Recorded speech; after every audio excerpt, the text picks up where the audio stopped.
Мына миллионер адам машина айдап кетіп бара жатып, кенет көзі қарауытып, тынысы тарылып, бас айналып барып ағашқа соғылып өмірден озады.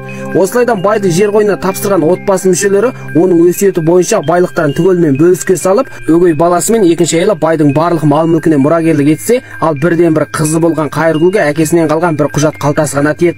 Әкемнің байлығы соншалық есепсіз тұрып, маған неге аз да болса ақша тастап кетпеді деген оймен арпалысқан Қайыргүл басқалардың барлығы шығып кеткен соң қалтаны ашып көрсе, ішінде бір кілт пен бір юпан ғана бар болып, әкесінің өзіне 10 тиынға жарамайтын нәрселерді қалдырғанына біраз көңілсіз болумен бірге, юпанды компьютерге салып көрсе, ішінде әкесінің алдын ала сақтап қойған кескіні бар болып, кескінде әкесі ауланың артындағы тоғайда бір құпиялық жасырып қойған. Бұл құпиялықты сенен басқа ешкім білмесін деген болып, бұны көрген Қайыргүл әсілі әкем маған тығып қойған байлықтарын қалдырған ұқсайды деген оймен жалғыз өзі ауланың арт жағындағы тоғайға келіп, көп өтпей бұнда бір жерасты бөлменің бар екенін байқайды. Әр жаңағы кілтпен бұл құпия жерасты бөлменің есігін ашып, ақырындықпен ішке кіріп, бастарында ешқандай нәрсе байқай алмағанымен, ең түпкі бөлмеге келіп шырағын жағып қалғанда, бұл бөлмеде мойны шынжырмен шынжырланып тасталған алба-жұлба бір шалдың отырғанын көріп, бұл кім болып кетті, өлген адам ба, әлі тірі адам ба деген оймен ақырындықпен келіп шалды түртіп қалып еді. Шал қозғалып біртүрлі дыбыс шығарғандықтан есі ақылы шыққан Қайыргүл алды-артына да қарамастан жерасты үйден қашып шығып кетеді. Әрі үйіне оралған соң бұл істі сақшыға мәлімдемек болып, телефонды жалғап жатқанда бұл әкемнің қалдырған аманаты ғой, ешкімге айтпа деп еді ғой деп ойлап, сақшыға мәлімдеу ойынан қайтып, жерасты үйде қамалған шалдың кім екенін, әрі оның не үшін онда қамалып жатқанын білгісі келгендіктен, кеште бетіне бет қалқа киіп, қолына нәгін алып, қайта жерасты үйге оралып, шал ұйықтап жатқан кезден пайдаланып, оның саусақ бедерін алып, енді кете бергенде кенет шал оянып кетеді. Бұдан Қайыргүл қанша қорыққанымен де, шал Қайыргүлге қолын созумен бірге Қайыргүлдің есімін қайталап, Қайыргүлдің барлық ұнататын нәрселерінен тартып, балалық шағындағы маңызды істердің барлығын бес саусағындай білетінін айтып еді. Бұны естіген Қайыргүл бұл мен жайлы істердің барлығын қалайша біледі деп ойлаумен бірге бетіндегі бет қалқасын шешіп еді. Шал оған: қазір әкең өмірден озған болуы мүмкін, өйтпегенде сен де бұл араға келмейтін едің. Менің атым Қамалбек, екеуміз бір отбасының мүшесіміз десек те болады деп еді. Қайыргүл оған: мен жайлы қайдан білесің, сен сірә кімсің, бұнда неғып қамалып жатсың деп сұрағанымен, шал оған: қазірше бұларға жауап қайтара алмаймын. Егер бұларды білгің келсе, алдымен мені тойдырып тамақтандыр, сосын білгің келгеннің барлығын түгелмен айтып беремін деп еді.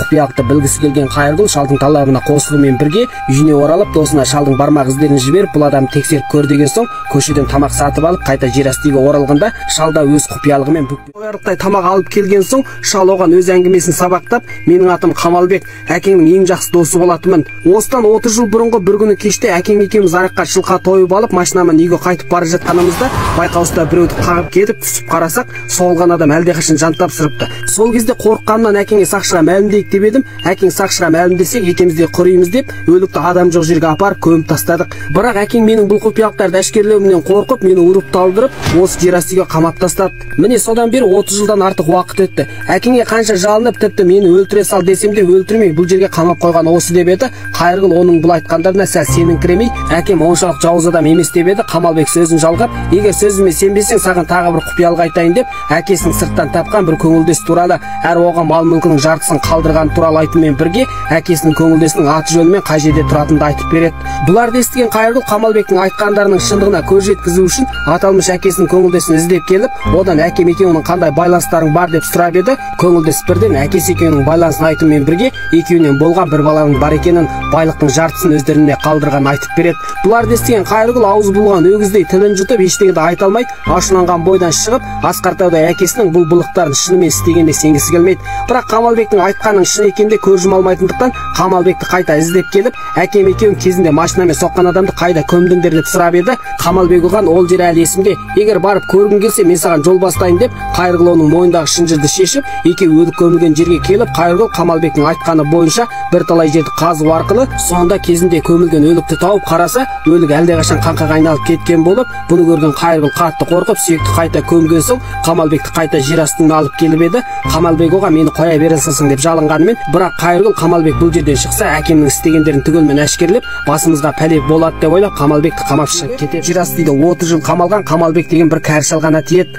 Алғаш Қайыргүл әкесінің өзіне бір шалды қалдырғанын түсінбесе де, кейін Қамалбекпен әңгімелесе келе, әкесі туралы көптеген құпиялықтармен Қамалбектің жерасты үйде 30 жыл бойы қамалғанын біліп, обалсынып Қамалбекке жалған азаматтық куәлікпен миллион ақша беріп, оны еркіндікке жібереді. Осылайдан Қамалбек кеткен соң, Қайыргүл жерасты үйді реттеп болып қайта шыққанда, шешесінен телефон келген болып, не болып қалды екен деген оймен тізгінішімен үйіне оралғанда, шешесі оған: сен не үшін Қамалбекті қоя бере салдың? Ол барып тұрған қаншер, егер оны қайта алып келіп қамамасаң, барлығымыздың басымыз қауіпте қалады деп деп еді. Алғаш сеніңкіремеген Қайыргүл шешесі Қамалбектің жас кезіндегі қылмыс жасаған суреттерін көрсеткенде барып, Қамалбектің шынымен қаншер екенін сезіп, дереу оны апарып тастаған жеріне келсе, әкесінің хатшысы болған негр әлдеқашан өлген болып, бұны Қамалбектің өлтіріп тастағанын бірден сезген Қайыргүл қорыққаннан дереу үйін бетке алып, жолда шешесіне қанша телефон жалғағанымен, шешесі телефон алмай үйіне жеткенде, шешесінің қарасы да көрінбегендіктен дереу жерасты бөлмеге келсе, бұнда шешесі талып жатқан болып, шешесінің қасына жетіп келіп оятуға қамданып еді. Артынан Қамалбектің дыбысы шығып, жалт қараса,